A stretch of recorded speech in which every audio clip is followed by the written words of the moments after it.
Oui, salut, bande de cinéphiles amateurs, bienvenue dans cette nouvelle vidéo consacrée à un nouveau film. Oui, vous avez entendu, on arrête les Resident Evil. Oui, je suis content jusqu'au prochain Resident Evil, malheureusement. Mais passons. Aujourd'hui, nous allons parler d'un film qui a fait du bruit à l'été 2012. Un film qu'on n'aurait jamais dû s'y attendre. Un film qui a tellement coulé d'encre que le Titanic n'est plus le plus gros paquebot à avoir coulé, et ainsi de suite. Je veux bien parler de Sinister avec Ethan Hawke, sorti en été 2012, euh, qui a été un des top films d'horreur de tous les temps de cette année-là. Mais, mais que serait-ce un film? Un film à petit budget, un film qu'on n'a rien à attendre sans l'histoire. Parce que oui, certes, il a un petit budget, mais l'histoire est magnifique, l'histoire est bien écrite. D'ailleurs, quelle bonne conjoncture que de parler de l'histoire actuellement, vu que nous faisons partie de la première partie. Et oui, première partie d'histoire, on va dire. L'histoire se déroule donc dans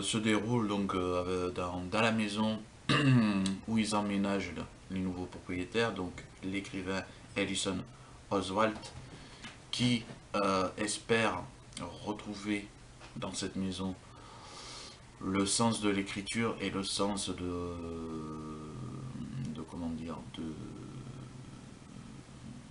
retrouver sa starification, parce qu'il a besoin d'être au centre de l'intérêt, il a besoin d'être reconnu, il a besoin de gloire pour exister, celui-là. Et du coup, tout ce qu'on lui a proposé, il a refusé. Mais, euh, mais un jour, il tombe sur cette fameuse affaire inexpliquée de plus de 5 ou 6 meurtres non élucidés qui est échelonné sur plusieurs années. Du coup, qu'est-ce qu'il fait? Il reprend l'enquête sur cette histoire et il va déménager là où il ne faut pas, dans la maison même où il y a eu le premier meurtre.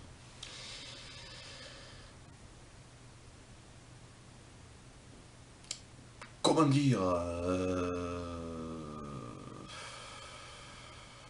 quand les nouveaux habitants l'ont vu s'installer dans cette maison, je peux vous dire, et qu'ils ont vu qui c'était, je peux vous dire qu'ils n'étaient pas vraiment contents.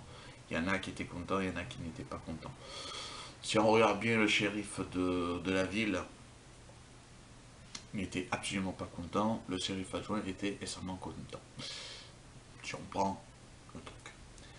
Car cet écrivain a fait polémique sur son dernier livre à succès qu'il avait écrit, car il avait dit que le meurtrier qu'ils avaient arrêté, la police, n'était pas le véritable et que lui, il avait réussi à le découvrir en faisant sa propre enquête parallèlement,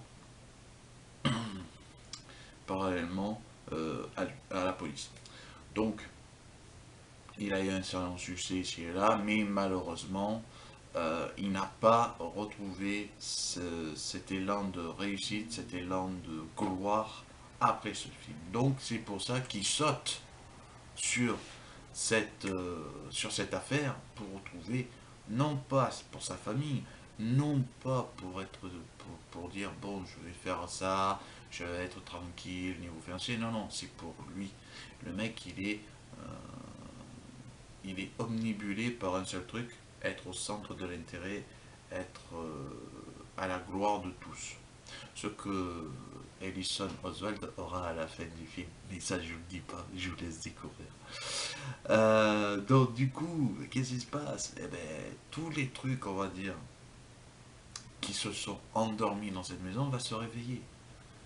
Parce qu'il a découvert une ancienne Super 8, donc qui est un ancien caméscope à l'époque, qui va voir, qui va découvrir des choses qu'il n'aurait pas dû regarder. Et il va réveiller Monsieur Bagoul. Monsieur Bagoul, qui est un démon païen. Que à l'époque, il existe vraiment, attention, que à l'époque, pour ne pas s'apporter les foudres de ce démon-là, il fallait donner en sacrifice un enfant. Voilà. Mais bon, je sens que je pars un peu dans des choses un peu hallucinantes. Non mais, oh, non mais, bah, biscotte quoi, hein, bon. Donc, cette famille emménage donc dans cette maison où il y a Monsieur Bagoul, propriétaire de ces lieux depuis X temps.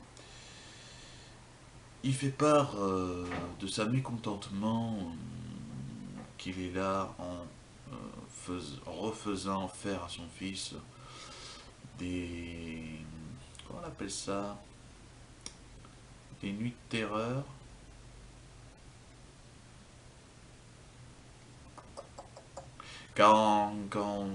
Bref, son fils refait des crises d'angoisse dans son sommeil, alors que ça faisait X temps euh, qu'il n'en faisait plus. Sa fille dessinait sur les murs de la maison,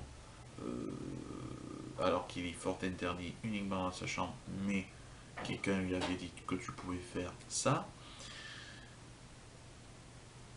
Il y a plein de petits trucs qu'on voit dans l'histoire, mais que malheureusement, nous-mêmes spectateurs, nous sommes plongés là-dedans, mais nous ne devinons pas qui pourrait être le meurtrier. Et d'ailleurs, je vous laisse le plaisir de regarder le film, pardon, je ne vais pas vous spoiler la fin du film, ce serait dramatique pour moi quand même, et dramatique pour vous, parce que si vous voulez voir le film, je vous le conseille. Mais voilà, l'histoire est bien. L'histoire est bien foutue. Euh, L'enquête est aussi bien foutue. C'est pour ça que je vous en raconte ni trop ni plus. Je vous dis juste ce qu'il faut. Mais voilà, c'est vraiment une enquête très compliquée pour Ellison Oswald et pour sa famille. Parce que pour sa famille aussi, ils en prennent dans le grade de cette enquête. Surtout que c'est durant la nuit qu'il regarde ses vidéos, donc du coup, c'est pas toujours évident pour lui, pour sa famille et tout, donc voilà, surtout qu'il n'est pas aidé par la police. La police au contraire veut le faire chasser de là, voilà. Mais je vous dis pas plus sur l'histoire. On va s'attaquer bientôt à la partie 2 au niveau des acteurs. Et là, vous allez être surpris. Coucou, c'est moi. Alors pour cette deuxième partie, on va parler des acteurs. Oui monsieur, vous avez bien entendu, acteurs. J'ai parlé de l'histoire, très grossièrement, je l'avoue. Mais c'est pour vous donner l'envie d'aller voir le film, de le télécharger légalement. Ou de l'achat en DVD ou Blu-ray avec le 2. Mais c'est une autre histoire. Parlons des acteurs. Acteurs, nous avons un grand nom du cinéma. Un grand nom qui est aussi bien en haut qu'en bas, qui est aussi bien au milieu, qui fait des superbes films, qui fait des films moyens, qui fait des films médiocres, qui fait des gros films, des très gros films, voilà. Je veux parler bien évidemment de Ethan Hawke. Ethan Hawke qui est, on va dire, le nom que tout réalisateur aimerait avoir dans son film. Voilà, c'est le beau gosse du cinéma. T'as pas Brad Pitt, mais t'as Ethan Hawke, ça passe. Tu vois, c'est ça le truc, c'est voilà. Mais passons. Qu'est-ce qu'il a fait Ethan Hawke pour qu'il soit aussi un grand acteur? Ben, il a débuté en 91 dans le film Cro-Blanc, ici, que Ethan Hawke avait joué en 1991 Cro-Blanc. C'est là qu'il a vraiment explosé au cinéma américain parce que le film en gros blanc a emmagasiné pas mal de trucs. Ensuite, en 92, au Waterland. En 2000, je saute des années, hein, pour vous dire les gros films qu'il a fait quand même. Hein. En 2000, Hamlet. Bah, c'est pas n'importe quoi, Hamlet. Hein. Surtout qu'il faut tenir le rôle. En 2005, Lord of War. Là aussi, un très gros film sur les trafiquants d'armes, ci et là. Voilà. Il aura joué dans le remake de Total Recall en 2012. Mais on pourra le voir uniquement en version longue, pas en version courte. C'est con, mais c'est comme ça.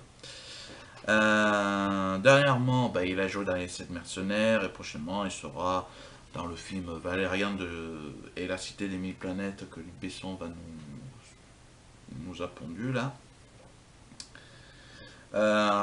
Et puis en 2012, on le revoit dans le rôle qu'on le voit dans le film Jason Oswald, donc l'écrivain enquêteur criminel dans Sinister, dans cette enquête-là. Mais si on peut définir Ethan Hawke, c'est un acteur qui a plusieurs facettes, qui a plusieurs rôles. Il ne se campe pas sur un seul rôle. Si on regarde toute sa panoplie de films, c'est énorme comme combien de rôles il a joué durant sa carrière. Que ce soit du bad boy, que ce soit du bon gars d'un gros blanc, que ce soit un écrivain obsédé par la gloire, un chasseur de vampires, et autres, avec voilà, c'est vraiment, vraiment, vraiment un acteur à plusieurs facettes, à plusieurs talents, parce qu'il a un talent monstre pour pouvoir jouer d'autres rôles, hein. C'est fou, c'est fou, c'est fou, c'est fou, c'est fou. Ensuite, nous allons passer par un autre acteur, en fait, je devrais dire plutôt une autre actrice, évidemment, actrice, qui est Juliette Rylance. Juliette Rylance, donc, qui a fait très peu de films, d'après ce que j'ai vu sur Wikipédia, mais bon, après, Wikipédia, on peut pas toujours tout savoir. Euh, mais elle aura quand même joué dans Sinister, premier du nom, qui jouera sa femme, donc Tracy Oswald. Oswald. Euh, Ensuite, elle jouera en 2012, là aussi, dans Frances A. En 2013, Days and Night. En 2016, A Dogs. A Dogs Purpose, je crois, si mes souvenirs sont bons. Et en 2017, Vie de chien. Voilà. Mais elle n'aura pas fait une grande carrière cinématographique. À force de ça, hein, à part Sinister, elle n'a pas fait le grand film. Mais, mais elle aura une excellente carrière au théâtre. Je crois qu'elle a fait plus de 10 pièces de théâtre en tout. Je dis bien plus de 10. Ça peut être une vingtaine, ça peut être une quinzaine, ça peut être une trentaine, voilà. C'est pas parce que je vais faire un petit truc sur le théâtre. Aux États-Unis, le théâtre n'est pas comme en France. Le théâtre est la base de tout là-bas. Si tu commences au théâtre et que tu finis au cinéma, c'est bien. En France, c'est le contraire. C'est que si tu commences au cinéma et que tu termines par le théâtre, c'est pas super. Je sais que je vais me porter les foudres de tous ceux qui aiment le théâtre et tout. Oui, mais pas tout, tu te gourres et tout et tout. Je sais. Mais c'est la vérité d'un certain côté. Si tu ne vois plus d'acteurs au cinéma, tu dois te dire, ben, il fait du théâtre. Et le théâtre n'est pas publicité par le cinéma. Fin de la parenthèse. Pour la deuxième actrice, nous allons parler de Claire Foley. Claire Foley qui débutera sa carrière d'actrice en 2010. Mais aura sa grande réputation de grande actrice, entre guillemets, vu que c'est qu'une petite fille, en 2012 avec Sinister. Mais en 2010, la petite aura été découverte dans Sam Ghost Every Night. Donc déjà, je vous laisse découvrir ce film, Sam Ghost Every Night. C'est pas un film pour les petites filles avec les poupées à ça et les robes rouges. Ah, je veux dire. Qu'à ce Quanta Ghost et Night, voilà. Par la suite, elle aura prêté sa voix dans Unizumi. Elle aura joué dans New York Section Criminelle. Voilà. Donc en 2012, elle tiendra le rôle de Ashley Oswald, la petite fille adorable des Oswald. Et tout récemment, de 2014 à 2016, elle jouera dans la série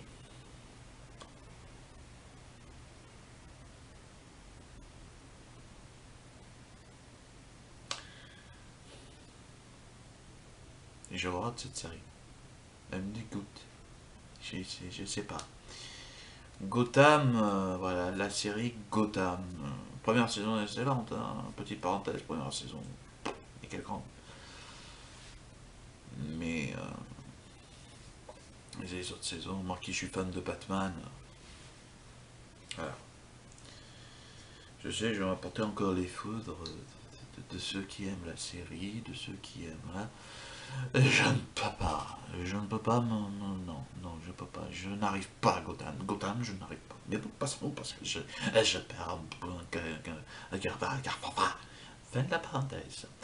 Elle aura joué donc dans Gotham, dans Poison Ivy, hein, jusqu'en 2016. Après, alors, après, je ne sais plus ce qu'elle fait. Donc, elle se fait une pause, je pense, pour ses études, ce qu'elle a tout à fait raison, parce que la gamine, elle est quand même jeune. Donc voilà.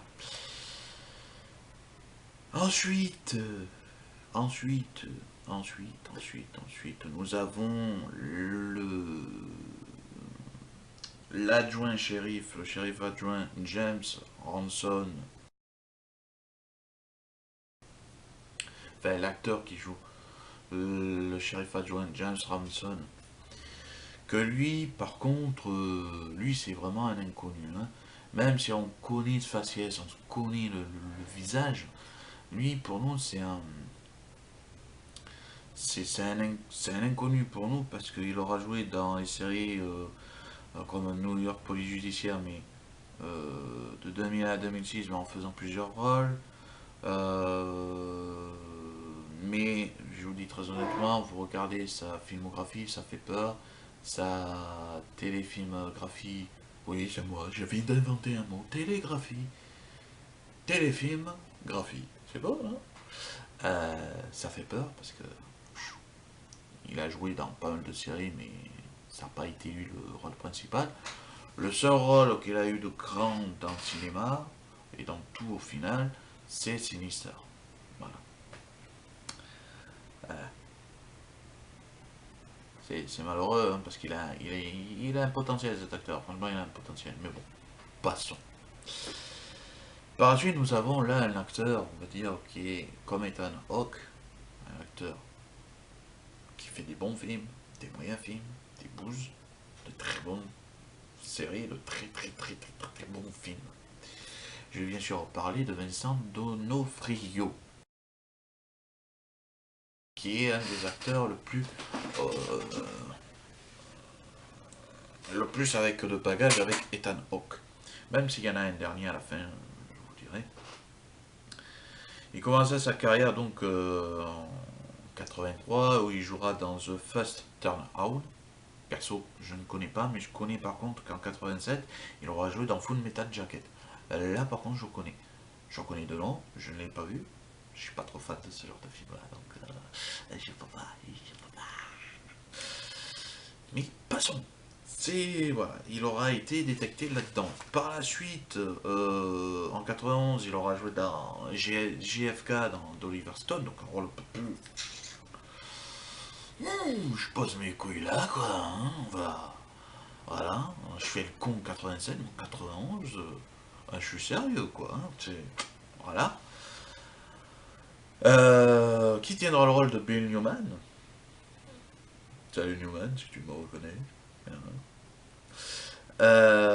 Ensuite, en 94, il jouera dans le film de Tim Burton, donc de Ed Wood, qui est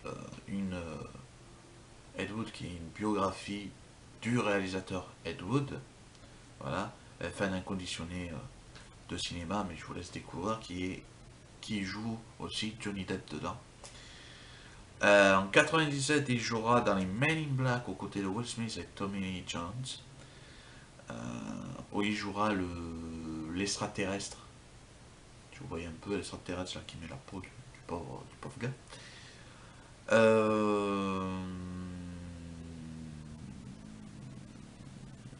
Après, bon, durant des années, il jouera dans du film, sans vraiment d'importance, sans vraiment de trucs.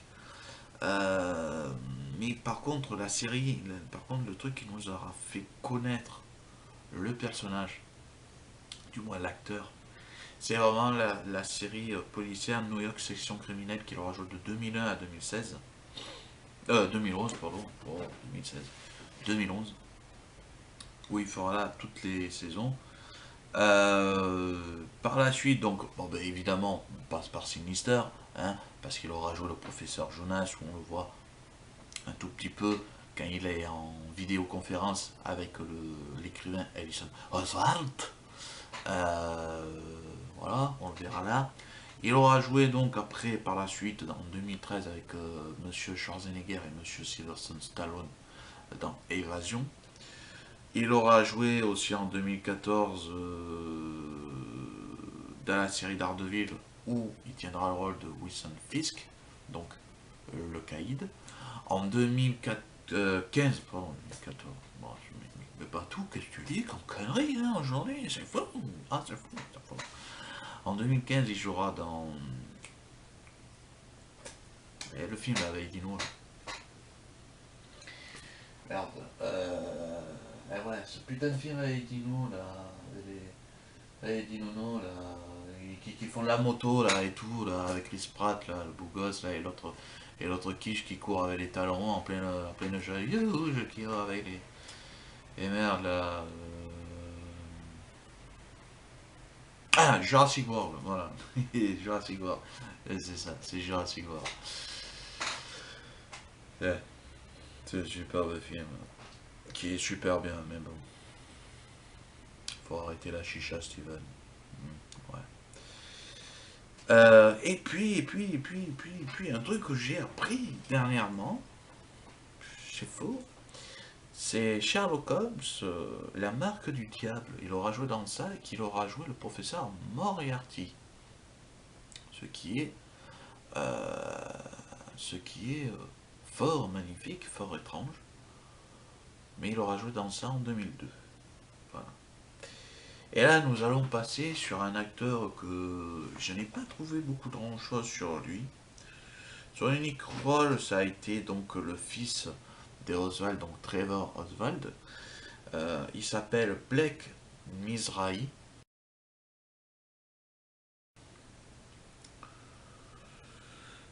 Il a fait des apparitions de guest stars dans les séries TV, celui-là. Et que dire de plus, je pense que si on ne voit plus à la télé ni au cinéma, le petit, il doit certainement se consacrer sur sa scolarité pour plus tard. Et d'un acteur vraiment qui est là on va dire, par multifacette, c'est Fred Thompson Dalton. Donc ce nom va sans doute pas vous dire grand chose, mais il a commencé sa carrière en 87. Il était avocat puis sénateur républicain du Tennessee de 1994 à 2003. Il aura été candidat à la présidentielle en 2008. Mais ses faits d'armes dans le cinéma, ça aura été en 1990 où il jouera à côté de Bruce Willis dans Die Hard 2, dont 58 minutes pour vivre. Il aura joué donc par la suite dans d'autres films, tout ça, mais on le sent on le sent que ce ne sera pas euh, des rôles, vraiment des gros rôles, parce que c'est un acteur de seconde zone, parce qu'il est pris par sa carrière de politicien. vu qu'il devient sénateur en 94, il revient à la télé en 2003. Il jouera dans New York, section criminelle, police judiciaire, celui-là, des petits rôles qui tiendra des rôles de juge, de sénateur, tout ça. Et ton dernier grand rôle, ce fut dans Sinister, donc qui jouera le shérif, voilà. Et que malheureusement en 2015, le 1er novembre, il décédera à l'âge de 73 ans, donc il aura une belle vie cet acteur, voilà, il aura une belle vie. Donc place aux jeunes, nom de Dieu. Hein, comme dirait ma femme, faut laisser la place aux jeunes. Hein, parce que les vieux croutons au cinéma, Raoul Tischnel, à part Stallone et Arnold Schwarzenegger. Voilà.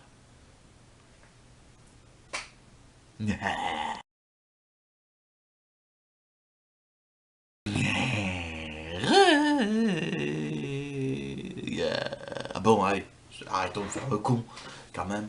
C'est une vidéo sérieuse où on parle de cinéma, nom de Dieu. Mais qu'est-ce que je fais? Oh. Eh bien, mes très chers amis, amateurs de... Oula, la caméra de bouge. Amateurs de films d'horreur et outre ce que vous voulez savoir et outre sur les films que je vous dis, ce n'est pas technique quoi que ce soit, c'est simplement des choses que certaines personnes ne vous disent pas. Eh bien, nous sommes arrivés sur mon avis et ma conclusion sur ce film. Que dire sur ce film? Que dire? Que dire? Que ce film a été, comme je vous ai dit en début de vidéo, une surprise magistrale dans le monde de l'horreur. On pouvait s'attendre que ce soit une bouse, on pouvait s'attendre que ce soit un film moyen, mais pas une réinvention de l'horreur. Parce que oui, ce film-là est une réinvention de l'horreur. Or, je sais pertinemment qu'il y en aura qui vont me dire, oui, mais pas tout, réinvention de l'horreur, c'est compliqué, le patin couffin, puis il tire de plein de trucs, de ci, de là, le patin couffin. Attention au téléphone, je sais pas te faire mal. Je suis d'accord. Mais quand nous avons un film d'horreur comme celui-ci qui sort à l'été 2012, il a les couilles de sortir en été. Déjà de 1. Parce qu'il sait pertinemment que les gens ils sont dehors et qu'ils vont se demander c'est quoi ce petit film? On va aller voir. Et tout. Le film est bien monté, le film est bien tourné. Il n'y a pas de scream, il n'y a pas il n'y a rien de superflu dans ce film. C'est ça qui est beau. Tout est nickel. On dirait que c'est fait en une seule prise. Derrière, euh, c'est un film qu'on a mis que 3 millions de budget. Et les mecs, ils ont attiré tout de même en 3 millions de budget Vincent D'Onofrio et Ethan Hawke. Deux putains de gros acteurs. Par la suite, il a rapporté, je crois, dans les 50 millions de dollars de recettes. Ce qui est énorme. Ce qui est franchement énorme pour un film à budget de 3 millions. Mais ce que j'aime dans l'histoire de ce film, c'est que tu ne sais pas au final. Tu restes bouche bée et tu ne sais pas qui est le meurtrier de A à Z. Je ne vais pas vous le dire, je ne vais pas vous spoil. Pour ceux qui n'ont pas vu le film, je vous conseille d'aller le voir. Mais c'est franchement, très franchement, c'est un film qu'il faut voir, c'est un film qu'il faut avoir dans sa bibliothèque si vous êtes fan de films d'horreur, si vous êtes fan de films tout court. C'est un film qu'il faut que vous mettez, hop, dans l'étagère du DVD, voilà, il est là, il est là. Il est là, vous voulez le voir, hop, vous le prenez. Voilà. C'est un film qu'il faut avoir dans sa collection de cinéma, de DVD, pardon, DVD, ou Blu-ray, Blu-ray aussi, faut pas être bourré par contre, hein. Mais bon, voilà, c'est mon avis, c'est ma conclusion. Euh, que dire de plus que c'est un film que j'aime beaucoup, qui m'a surpris, qui m'a fait redécouvrir l'horreur. Parce que, très honnêtement, entre vous et moi, les films d'horreur, actuellement... Oh, mon tigre. C'est de la merde, quoi. C'est de la merde. Voilà. Bon, ben les gars, je vous dis à plus. Et je vous dis, allez regarder des films. Hein. Ne reproduisez pas ce que vous voyez au film, parce qu'au film, ce sont des adultes consentants. Hein, s'ils se font couper la main, ben, ils ont signé une décharge pour ça. S'ils ont coupé la tête, ils ont signé une décharge pour ça. Hein. Donc ne faites pas de conneries. Ok les gars, allez voir des films d'horreur bien comme il faut. Ciao, ciao.